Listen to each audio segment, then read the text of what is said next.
I am 32 years old, engaged to a man I've been with for over 5 years, and in 8 months, we are supposed to be married. I just got back from a 2-week work trip, and something that happened 2 nights ago has shaken me to my core. Now, I feel completely lost about how to move forward. I was wrapping up my work for the day, settling into that easy decompression that comes after a long trip, when my manager asked if I wanted to grab a quick drink. I immediately texted my fiancé, who is 30, letting him know I was heading out with her. My phone, still in that relentless working mode, buzzed silently with messages I didn't see. About an hour later, he called. I was right in the middle of a conversation with my manager, a professional peer, a woman he knows, so I declined the call, quickly shooting him the auto text, "I'll call you back later." Before the message could even register, he called again. Seconds later, when I finally answered,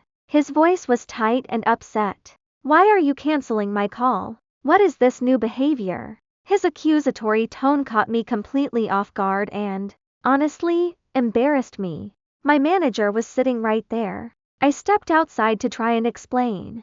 I wasn't ignoring him, I was literally with my female manager, and he knew my plan. I even reminded him I've declined his calls before when I'm busy talking to my mom or someone else. Instead of calming down, he ratcheted up the tension. He made a comment about how it seemed like I didn't want him to see me. That comment hit me like a physical blow. To me, it didn't sound like worry, it sounded like he thought I was hiding something. In the 5+ years we've been together, I've never given him a single reason to distrust me.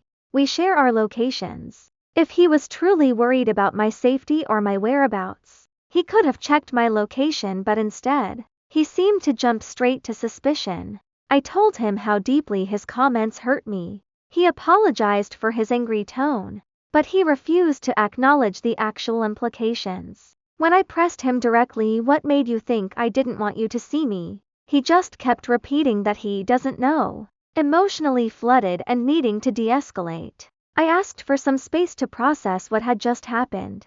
I didn't want to turn this into a screaming match. His response was immediate, sharp, and chilling. "If you need space for small things like this, then how will you handle real problems in marriage? If you don't give me an answer soon, I'll tell my parents to cancel the wedding arrangements." It wasn't a conversation, it was a cold, hard ultimatum. I told him I wouldn't make any decisions while feeling pressured, and that we needed to talk when we were both calm. We tried to talk again later that night, but it ended with me crying and him hanging up on me. Since then, silence. No calls, no texts,